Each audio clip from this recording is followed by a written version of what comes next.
हमारे देश में ही गद्दारों की कोई कमी नहीं थी, चाहे वो झांसी की रानी हो, चाहे यहाँ राजा खान देखिए अंग्रेजों की चमचाई करने लगा। तो भारत में कहने के लिए अंग्रेजों ने हमें गुलाम बनाया था। सारागढ़ी की लड़ाई में सिख सैनिकों ने कितनी बहादुरी से लड़ा और उतने अफगान के सैनिकों को हरा दिया। तो मूवी बनी थी जिसपे अक्षय कुमार की मूवी है सारागढ़ी।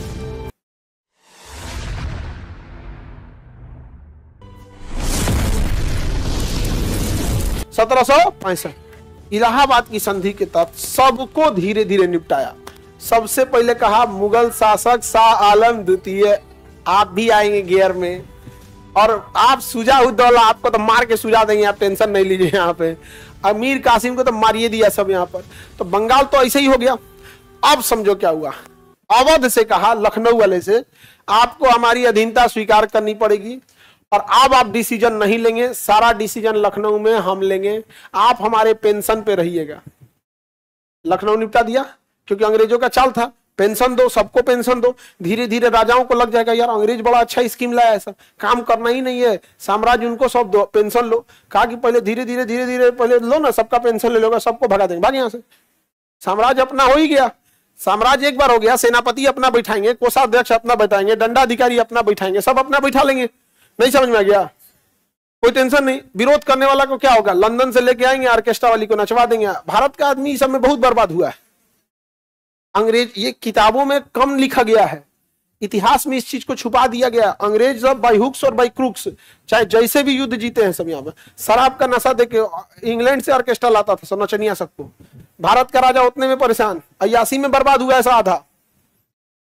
लेकिन कैसे लिखेगा कोई, लिखोगे यहाँ पे तो कहीं अभी सबको लिखना, इस सबको पढ़ने के लिए किताब नहीं, तब किसी का थेसिस पढ़ना पड़ेगा। जैसे आप कोई पीएचडी कर रहा है तो उसका थेसिस उसे देखोगे ना वहां पे, या कोई अपना रिसर्च जिसको कंपटीशन की पढ़ाई से कोई लेना देना नहीं। वहां पे अंग्रेजों ने बहुत किया है, देखा कि राजा सोचा लड़ नहीं पाएंगे इससे, तो पैसा से शराब से कुछ नहीं हुआ तो एगो अंग्रेज ले आ देगा वहां पे, 2-3 बार नाचेगी। तो भारत का आदमी सब में बहुत तेजी से पिघल जाता है। इसलिए तुम लोग को समझाते हैं, देखबे मत करो, झमेले खत्म। नहीं समझ आ गया? देखोगे तब ना समझ में आएगा कि कौन चीज कल कौन चीज बता रही थी सब, स्ट्रेटनर। अरे तुम अपने आंख पे स्ट्रेटनर मारो, एकदम स्ट्रेट देखना है। समझा गया? बाल पे कौन स्ट्रेटनर मारा पता न चले। बस करीबी मंत्री होंगे, इतने पे सरकार चलती है, बाकी तो गिनती के लिए है। आपको क्या लग रहा है 545 जो इधर से जा रहे हैं, 543 से चुनाव जीत के सब लोग काम के, कोई को तो खाली प्रधानमंत्री से फोटो खिंचवा के चला है, ओकरे से ज्यादा कोई वैल्यू नहीं है। प्रधानमंत्री के लिए भी 10 सबसे करीबी अधिकारी होंगे और 10 करीबी मंत्री होंगे, हो गया। देश इसी पे चलता है, यही चेंज भी होते हैं।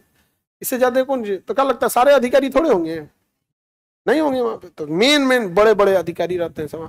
तो अंग्रेज भी यही करते थे, इनका जो 20-25 मेन आदमी था उनको पैसा वैसा देके मिला लेते थे, फिर पेंशन बंद कर देते थे। तो शाह आलम द्वितीय ने अधीनता क्या कर दिया? हाँ, स्वीकार कर दिया। शुजा-उद-दौला भी स्वीकार कर दिया। और इसमें इसने कहा दिया कि देखिए बिहार, बंगाल और उड़ीसा इसकी देखरेख दिल्ली करेगा। कौन करेगा? दिल्ली। उसी पेंशन के पैसों से बिहार, बंगाल और उड़ीसा की देखभाल कौन करेगा? शाह आलम द्वितीय, दिल्ली से, उसी पेंशन के पैसा से। पेंशन आधा उसमें खत्म करा दिया, लेकिन वहां से जो टैक्स आएगा वो अंग्रेज ले जाएंगे। मैंने खर्चा कीजिए आप, अब पैसा ले जाएगा अंग्रेज। तो बिहार, बंगाल एवं उड़ीसा की दीवानी अर्थात टैक्स का पैसा किसके पास गया? अंग्रेजों के। लेकिन प्रशासनिक जिम्मेदारी शाह आलम द्वितीय के। अंग्रेजों ने अपने एक चमचा राजा खान, चमचा का नाम राजा खान को बंगाल का दीवान नियुक्त किया। बंगाल का क्या नियुक्त किया? दीवान। अब बंगाल से टैक्स कौन लेता था? अंग्रेज लेते थे, राजा खान के माध्यम से अंग्रेज लेते थे। लेकिन वहां प्रशासन कौन देखता था? शाह आलम द्वितीय। तो बंगाल में द्वैध शासन की संधि के द्वारा लग गया। द्वैध शासन का मतलब होता है 2 तरह का शासन। तो बताइए बिहार, बंगाल और उड़ीसा की दीवानी अंग्रेजों को किस संधि द्वारा सौंपी गई? इलाहाबाद की संधि में। अभी हाल ही में एनडीए का एग्जाम हुआ था, उसमें पूछा था इलाहाबाद की संधि जिसके द्वारा बिहार, बंगाल और उड़ीसा की दीवानी अंग्रेजों को सौंप दी गई, मुगल की ओर से हस्ताक्षर किसने किया था? शाह आलम द्वितीय। मुगल की ओर से कौन किया था? शाह आलम द्वितीय। मुगल की ओर से कौन था? शाह आलम द्वितीय थे। समझ में आ गया कि नहीं आ गया? बिहार, बंगाल और उड़ीसा की दीवानी किसे सौंप दी गई? अंग्रेजों को सौंप दिया गया।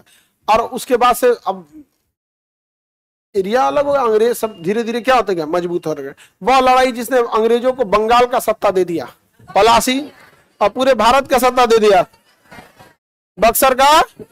बक्सर के युद्ध के बाद कौन सी संधि हुई थी? इलाहाबाद की संधि। राजा खान को कहां का दीवान बनाया गया? कहां का? बंगाल का दीवान बनाया गया था उसी समय, और उसी के अंडर में आता था बिहार, बंगाल और उड़ीसा, सब एक ही कमिश्नरी होता था। इस प्रकार अंग्रेज क्या हो गए? पूरी तरह से शक्तिशाली हो गए। इसके बाद अंग्रेजों ने नेपाल के साथ एक युद्ध किया, बर्मा के साथ एक युद्ध किया। वह युद्ध से कभी सवाल आते नहीं है सब यहाँ पर, लेकिन उसकी संधि को आप लोग एक बार देख लेंगे, काई की भूले भटके पूछ देता है ना, तो वहां पे एक तो संगोली की संधि, ये सब चीजें आ जाता है। समझा कि नेपाल के साथ कभी भूले भटके एक बार संधि पूछ दिया तो आपको बस संधि देखना है। अब बंगाल समझ में आ गया कि नहीं आ गया? अंग्रेजों को पैर जमाने के लिए बंगाल में कुछ युद्ध ने निमंत्रण दे दिया, पलासी।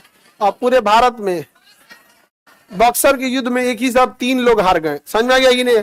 अब मीर जाफरा चुपचाप पैसा पहुंचाने लगा, कहा कि भैया हम तो वैसे ही बेरोजगार हैं, हम काहे लिए जाएंगे। अब मीर कासिम बहुत ही योग्य शासक था। तो भारत में कहने के लिए अंग्रेजों ने हमें गुलाम बनाया था। हमारे देश में ही गद्दारों की कोई कमी नहीं थी, चाहे वो झांसी की रानी हो, चाहे यहाँ राजा खान, देखिए अंग्रेजों की चमचाई करने लगा। 1857 की क्रांति में जब सेना भारत की दिल्ली पहुंची थी ना, तो वहां जो शस्त्रागार गोदाम था, उसका जो सिपाही था वो भारतीय था। उसने देखा कि भारतीयों के हाथ में हथियार लग जाएगा, उसने मसाल जलाया और गोदाम में आग लगा दिया ताकि अंग्रेजों से इनाम मिल सके। अब पूरा हथियार जल के खत्म हो गया। अब भारतीय लोग क्या चीज, गणासा लाठी डंडा से कितना लड़ाई लड़ेंगे, और गोदामों में लड़ाई रहता तो बहुत अच्छा खासा को मार देते लोग। बस 1857 की क्रांति में भारतीयों को थोड़ा हथियार वगैरह मिल जाता तो उसी समय भाग गए रहते समय यहाँ पे, लेकिन हम लोगों ने दिया ही नहीं यहाँ पे। हम लोग में आज भी ना एक लड़ाई दिखे होंगे आप लोग, मूवी बनी थी जिसपे अक्षय कुमार की मूवी है, सारागढ़ी। सारागढ़ी की लड़ाई, मूवी का नाम क्या है? केसरी। हाँ, केसरी मूवी कर, तेरी मिट्टी में मिल जाए, ऐसा करके गाना बड़ा फेमस हुआ। सारागढ़ी की लड़ाई थी। सारागढ़ी की लड़ाई में सिख सैनिकों ने कितनी बहादुरी से लड़ा और उतने अफगान के सैनिकों को हरा दिया। यही सिख सैनिक घूम के इधरिया मारते सब अंग्रेजों को, गर्दा उड़ा देते थे कि नहीं उड़ाते? गर्दा उड़ा देते।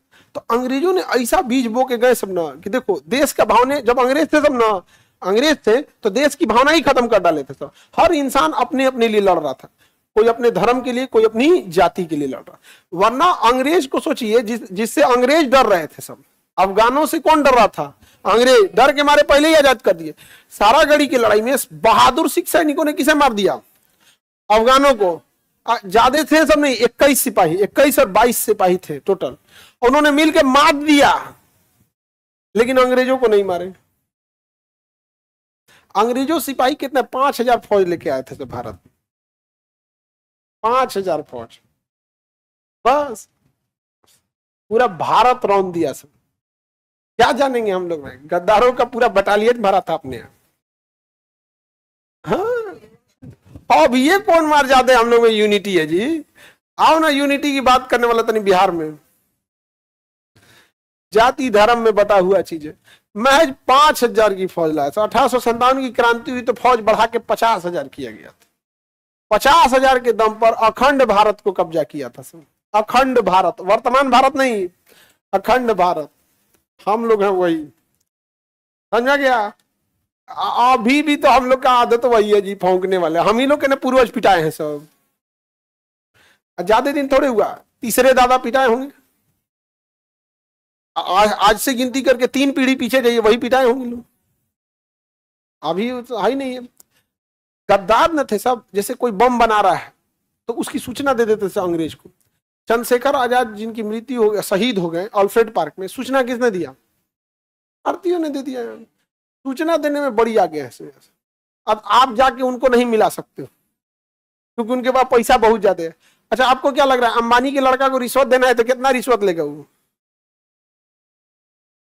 जो आदमी करोड़ों रुपया का घड़ी खरीद रहा है उसको तुम रिश्वत दे दोगे? तो पेट भरा होना बहुत जरूरी होता है।